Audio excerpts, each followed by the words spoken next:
தேவையான பொருட்கள்: ஒரு தக்காளி, ஒரு 10 சின்ன வெங்காயம் நல்லா பொடி பொடியாக நறுக்கி வச்சுக்கோங்க, 5 வெள்ளைப்பூடு உரித்து எடுத்து வச்சுக்கோங்க, 3 கத்திரிக்காய் நல்லா கீத்தாக நறுக்கி வச்சுக்கோங்க, ஒரு முருங்கைக்காய், ஒரு உருளைக்கிழங்கு அதையும் நல்லா பொடியாக நறுக்கி வச்சுக்கோங்க. காராமணி ஒரு நாளைக்கு முன்னாடியே நைட்டு ஊற வச்சு குக்கரில் ஒரு விசில் வச்சு எடுத்து வச்சுக்கோங்க. தேவையான அளவு எண்ணெய், வெந்தயம் சிறிதளவு,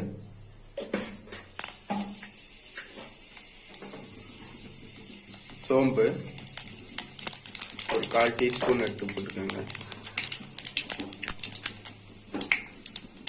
நம்ம உரிச்சு வச்சிருக்க வெள்ளைப்பூட போட்டுக்குவோம்.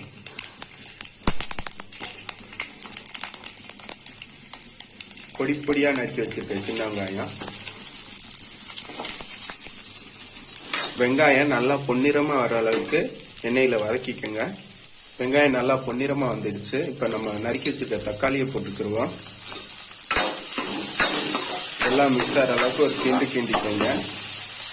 ஒரு சிறிதளவு உப்பு சேர்த்துக்கிடுவோம்.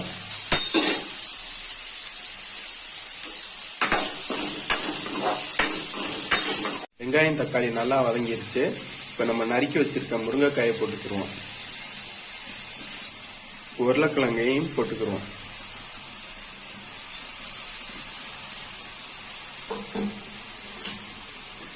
எல்லாம் மிக்ஸ் ஆகிற அளவுக்கு நல்லா கிண்டிக்கங்க.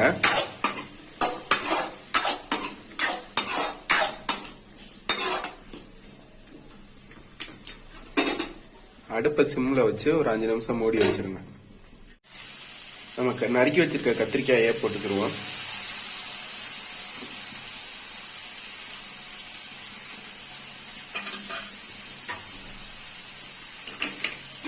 கத்திரிக்காய், முருங்கைக்காய், உருளைக்கிழங்கு எல்லாம் மிக்ஸ் ஆகிற அளவுக்கு கிண்டிக்கங்க.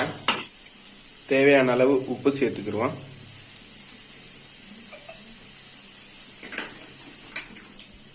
அடுப்பை சிம்ல வச்சு ஒரு 5 நிமிஷம் மூடி வச்சிருங்க. 1/4 டீஸ்பூன் மஞ்சள் தூள், 2 டீஸ்பூன் மிளகாய் மல்லி கலந்து அரைச்ச நம்மளோட ஸ்பெஷல் மசாலா.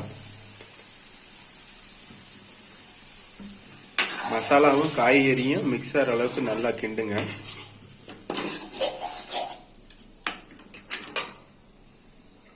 நம்ம ஆல்ரெடி கரைச்சி வச்சிருக்க புளித்தண்ணியை கொஞ்சமா மிக்ஸ் பண்ணிக்கோங்க.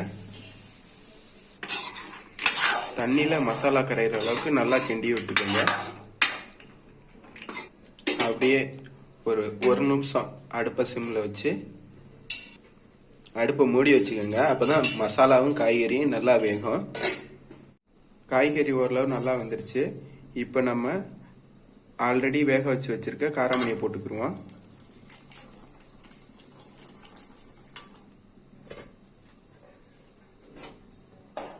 காராமணி நம்ம ஆல்ரெடி வேக வச்சிருக்க காய்கறி நல்லா மிக்ஸ் ஆகிற அளவுக்கு ஒரு கிண்டி விட்டுக்கோங்க. காராமணியை நம்ம ஆல்ரெடி வேக வச்சு தான் எடுத்து வச்சிருக்கோம். அதனால ஒரு 2 நிமிஷம் வேக வச்சு ரொம்ப கொதிக்க வச்சு இறக்கிக்கிடுவோம். காராமணி குழம்பு சூப்பராக வந்திருக்கு. நீங்களும் வீட்டில் செஞ்சு பார்த்துட்டு வீடியோ கீழே கமெண்ட் பண்ணுங்கள். வீடியோ பிடிச்சிருந்தா லைக் பண்ணுங்கள், ஷேர் பண்ணுங்கள், மறக்காமல் சேனலை சப்ஸ்கிரைப் பண்ணுங்கள்.